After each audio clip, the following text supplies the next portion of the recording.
Eu quero trazer mais um outro tema e falar um pouquinho sobre CPMI do 8 de janeiro, que investiga os atos desta data lá na sede dos Três Poderes e que aprovou hoje a quebra dos sigilos bancário, fiscal, telefônico e telemático do tenente-coronel Mauro Cid, ex-ajudante de ordens de Jair Bolsonaro, e também de Anderson Torres, ex-ministro da Justiça e ex-secretário de Segurança do Distrito Federal. E agora nós estamos unidos em todas as plataformas, pessoal do rádio já voltou.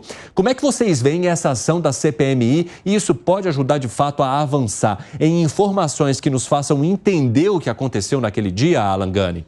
Eu queria ver essa mesma agilidade para conseguir as imagens, para a CPI conseguir as imagens, que inclusive é direito dela. Ela tem esse direito a acesso a documentos e toda essa resistência em fornecer as imagens do que ocorreu. Mas essa CPMI, ela não andaria por partes? Então, num determinado momento, se vai em cima de quem é aliado de Jair Bolsonaro. Em outro momento, você acelera o passo naqueles que são aliados do presidente Lula. E assim essa CPMI vai caminhando? Tomara que seja isso, que tenha este equilíbrio, Evandro, porque por enquanto a gente vê essa CPMI indo apenas para um lado. E eu ainda não entendi qual que é a ligação do Anderson Torres ou mesmo do Cid em relação aos atos em si do 8 de janeiro. Eles foram os mentores intelectuais, eles agiram com conivência, porque, por enquanto, a conivência que a gente viu foi do G. Dias e de toda a sua tropa.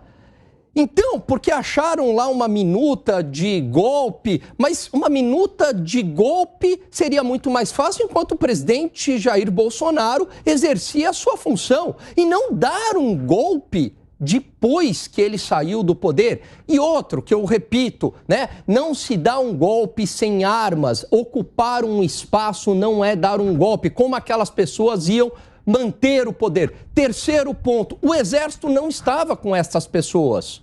O exército, pelo contrário, cercou essas pessoas. O exército prendeu essas pessoas. Então, não vejo essa ligação. Sabe o que me parece, Evandro? O quê? A quebra do sigilo bancário é uma tentativa que é o fishing expedition, a pesca probatória. Achar algum elemento para tentar incriminar o Cid ou ligar ao Bolsonaro numa outra questão. Me pergunto, você acha que está havendo uma tentativa de pescar algo ali que de fato não esteja disponível e nem aparente, no caso de ambos, Mauro Cid e também do ex-ministro Anderson Torres? Já pescaram ele. O Cid é um peixe graúdo nessa história. Afinal de contas, o celular dele já mostrou conexões lá com o Coronel Lawande, o tal do Major Ailton. Tem um monte de militar que trocou, vários militares que trocaram informações com ele e que dialogaram com ele abertamente sobre a tentativa de se imaginar, de se criar algum movimento de ruptura. E não começou isso na véspera do 8 de janeiro. Sempre faço questão de insistir nesse ponto. Isso começou lá atrás. Já são muitos os depoimentos. O que o Lawande, por exemplo, disse daqueles diálogos? É óbvio que está lá. Enfim, falaram abertamente sobre conspiração. Agora, é evidente também que nos últimos tempos têm surgido suspeitas de movimentações bancárias, digamos, incompatíveis com... Atípicas. Então, é óbvio que também as pessoas, enfim, os parlamentares querem investigar isso. Agora, Segré, o Gani colocou um ponto aqui de que a CPI está investindo muito mais em pessoas que tenham ligação com Bolsonaro do que com o atual governo federal. Mais recentemente, a gente ouviu, por exemplo, o ex-diretor da ABIN, Agência Brasileira de Inteligência, que trouxe informações relevantes e que podem escantear ou colocar num cantinho ali o governo federal sem ter muito espaço para sair, dizendo que várias mensagens foram emitidas, vários alertas foram dados e mesmo assim deu no que deu. Estamos na mesma situação que a anterior. Uma coisa não tira a outra. Eu gostaria, sim, de saber o movimento bancário de Mauro Cid e vou explicar até por quê. Isso foi mencionado aqui durante muito tempo. Quando ele foi detido, tinha muito dinheiro com ele. E isso não é comum para uma pessoa que tinha um salário que ele tinha. Então, eu defendo que deve ser tudo investigado, não porque um tem uma ideologia, outro tem outra ideologia, um é excepcionalmente melhor ou mais bonzinho que o outro porque pensa diferente. Mas, de qualquer maneira, aí tem uma visão que me parece apropriada compartilhar com a nossa audiência. Eu defendo a teoria de que o 8 de janeiro, para as pessoas que, inclusive, hoje algumas estão fora da prisão, mas continuam estando processadas, não foi pela tentativa delas de um golpe de Estado. Defendo a mesma linha em relação ao acontecido em 2017, quando uma facção ideológica pedia depor o presidente Temer. Então, nessa mesma condição, se uma era igual, agora a outra deveria ser igual. Uma manifestação política. Mas isso não impede que seja investigado e que talvez tenha pessoas que estão sendo investigadas pela CPMI que queriam ter tirar o governo do Lula. Nesse ponto em particular, e só apenas na linha da suposição, teria que vincular essa tentativa com pessoas investigadas com as pessoas que foram detidas.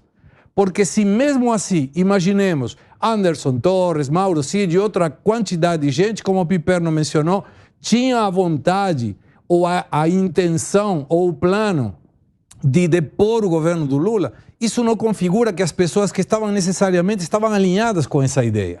Então é uma questão jurídica que deveria ser analisada porque teve muita gente que não teve nada a ver, que não foi com o intuito de quebrar e muito menos depor um governo e que hoje está tendo problemas muito sérios. Fala, Gani. Então, se teve movimentações atípicas por parte do Cid ou encontraram dinheiro com ele, que se abra um novo inquérito para investigar isso. O que não pode ocorrer de uma maneira processual é utilizar a CPI para tentar pescar alguma coisa, pescar essa questão de movimentação atípica. Isso não faz sentido, porque a investigação ela tem uma finalidade, ela é para comprovar o envolvimento no crime. Então, essa movimentação era para financiar aqueles que invadiram? Se era, ok, então faz sentido. Agora, foi uma movimentação atípica. Então vamos quebrar aqui o sigilo no âmbito da CPI. Aí não faz sentido porque não tem